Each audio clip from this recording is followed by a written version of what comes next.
In-depth movie highlights here. Tapping in with another one. The story begins Chris Nielsen, a doctor from the US, is tending to an injured woman on the road one day when he gets crushed by a car. He is immediately taken to the hospital, but it's too late. Chris is declared dead. His soul comes out of his body, but he still doesn't know that his life on Earth has come to an end. Later, he reaches home and finds his wife crying. He tries to ask her what happened, but strangely, she doesn't respond to him. This is when it finally dawns on Chris that he is just a spirit now. After embracing his death, the very next second, he wakes up in heaven. Filled with colorful flowers, glorious mountains, and kind-hearted people like him, Chris is taken aback by the beauty of the place. Some days later, his wife also dies, and Chris becomes somewhat happy, believing that they will reunite. However, she actually ends up in hell for something wrong she did in her life. Desperate to bring back his beloved wife, Chris takes help from the wisest person in heaven and travels all the way to hell. On reaching, he finds why the place is actually called hell. Filled with burning shipwrecks and souls with their bodies trapped inside the ground, and gloomy rooms where not even an ounce of happiness is present, Chris is left with shivers down his spine. Now, he only has 3 minutes to find his wife, or else he will be trapped in a desolate place forever. Following this, we're taking a few decades in the past, where Chris is still alive. One day, during a holiday in Switzerland, he meets an artist named Annie Collins when their boats accidentally bump into each other. The two quickly hit it off, and this encounter eventually turns into a marriage. The couple bond with 2 children, Ian and Marie. The entire family lives a happy and beautiful life. The movie then fast forward to 17 years in the future. The family is close as ever. The bond is unbreakable. One day, all of them can be seen playing in the garden, with no signs of depression or anxiety. However, as they say, all good things must come to an end. On a fateful day, when the children depart for college, they meet with a terrible accident and pass away. 4 more years pass by, and Chris and his wife have finally come to terms with their loss. Unfortunately, God has other plans for the family, and one day, Chris witnesses a crash inside the tunnel. Several cars collide into one another. Many people die in some seriously. Being a doctor, Chris cannot see the people suffer, so he rushes to help a woman who has been stuck upside down in her car. Unfortunately, as he is trying to help, another car comes flying and collides into it. Chris is so close to his body, no one else speaks to him. Chris believes that the voice belongs to the doctor who is treating him.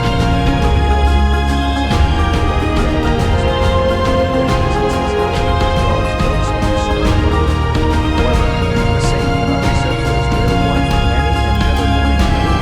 Meanwhile, the invisible person informs Chris that he has died. The woman refuses to believe it. To prove that he's not lying, the man partially reveals himself and mentions that he has seen her before. Chris finally accepts his death. After a while, Chris struggles to his bed. This reminds him of the time when their dog moved back to the tunnel and to put her down. Marie was completely against it, and the family had a hard time convincing her that they simply wanted to put Katie out of her misery. Chris also remembers the time he and Ian went on a jog inside a forest. There, he broke the news to his son that they were transferring him to a new school. The scene then cuts to Chris's funeral, where he finally starts coming to terms that he has died. At the church, he again attempts to speak to her but fails.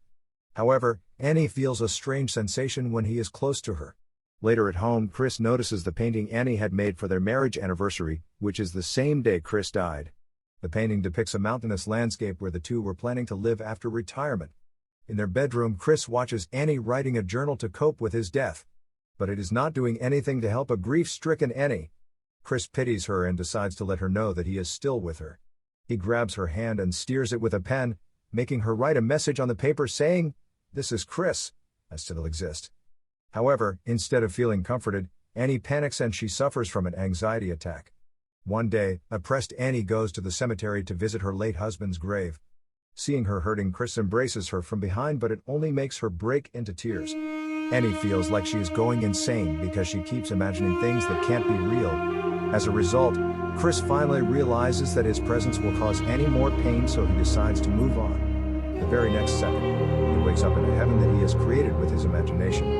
The surroundings are a mountainous landscape that resembles a painting created by his wife, and is similar to a place where the two desired to spend their old age. A young and healthy Katie is also part of his idea of heaven. Just then, the invisible voice finally assumes a proper form and it is revealed to be the younger version of Albert Lewis, Chris's former mentor who passed away at the age of 66. Chris is happy to see him and the latter guides him on how to use his mind to control his surroundings. It turns out Chris can make alterations to his surroundings using his mind. Albert then takes him to their residence Annie drew in her painting. There, he shows him a trick. He makes a hole on the wall, creating a beautiful and realistic world. At the same time, Annie starts painting to cheer herself up. Lo and behold, the tree she draws appears in Chris's head. A young Annie also appears near the tree, so he tries to rush to her, but by the time he reaches the tree, Annie disappears.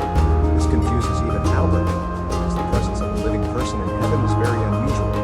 He then hypothesizes that Annie appeared because she and Chris have a very strong connection. A connection that even death cannot separate, and now, the two are trying to reconcile.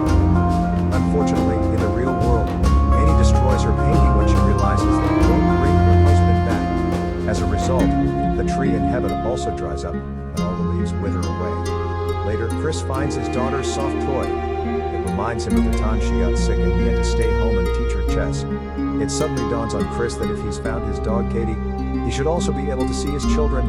Chris then falls asleep, and when he wakes up, he finds out that Albert has assigned her to the company. His dog died of her souls. Leona was an air hostess that once served Chris and his daughter when they were on a flight. While her and Annie begins to feel guilty for Chris's death and finds out what her parents did. It's then revealed that Annie also works herself for her children's death. It's that she had been driving around, lost the notes. Back in heaven, Leona takes Chris to a city filled with souls enjoying themselves. There, they watch those souls wait for Annie before they go on their run. Chris slowly begins to realize that the city looks similar to the miniature version had in her way. It reveals that she didn't look like this when she was alive, and she did not look like the version she was alive.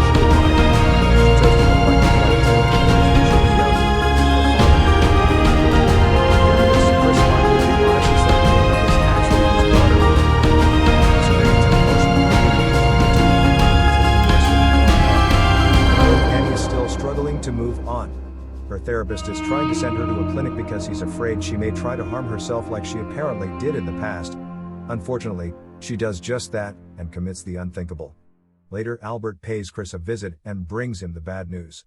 Chris is heartbroken, but he is also relieved that Annie's suffering is finally over, and hopefully they will reunite soon. However, Albert reveals that she will go to hell, because that's where people who commit the unthinkable go. Annie has broken the laws of life, and now, she will have to pay for it. This breaks Chris's heart, and his heaven is eclipsed by dark clouds. But he still refuses to let his wife go. Hence, without thinking twice, Chris decides to venture into hell and rescue the love of his life.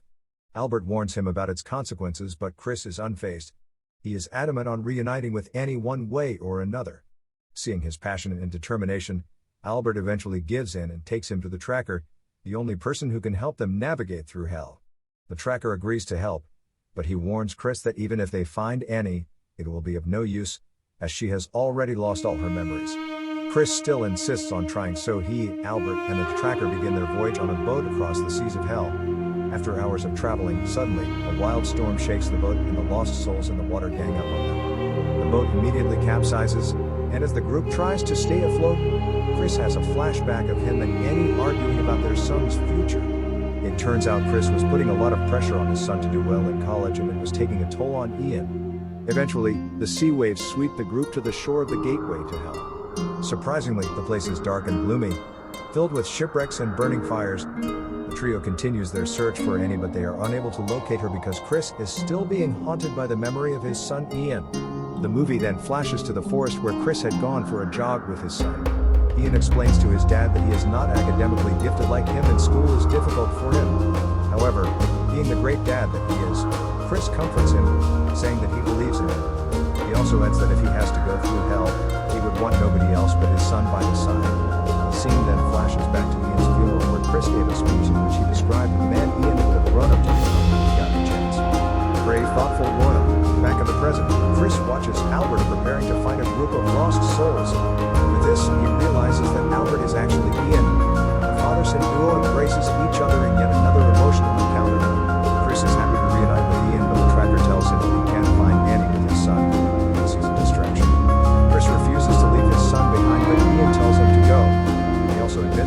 adopted Albert's appearance because he's the only person Chris ever listened to. Before parting ways, he tells his dad to take care of his mom, just like he did after both his children died. Later, as the tracker and Chris take an elevator to hell, the latter begins to think about all the things Ian mentioned.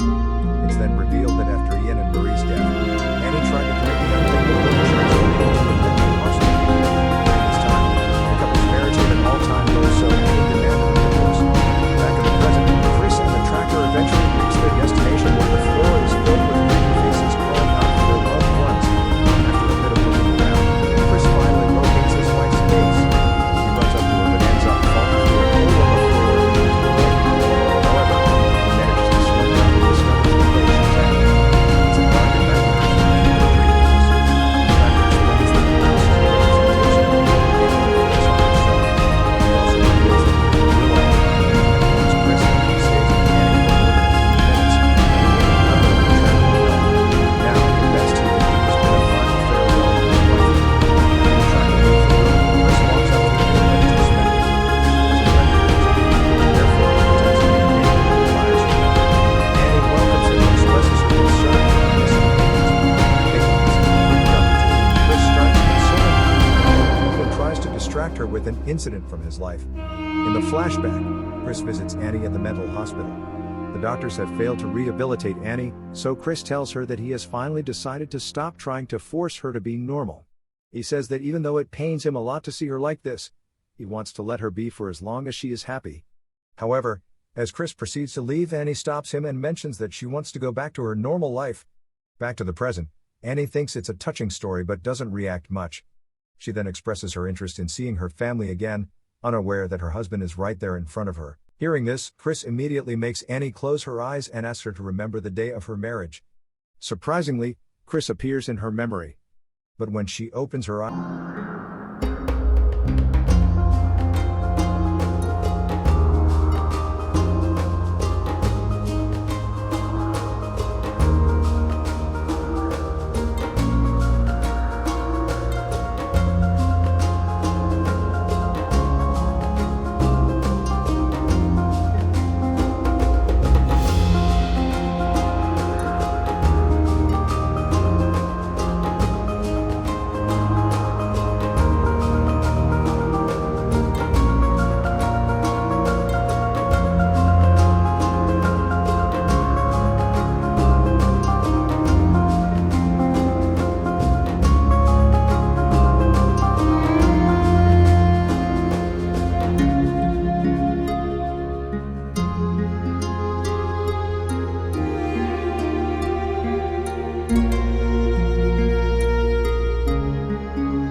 ultimate words before leaving.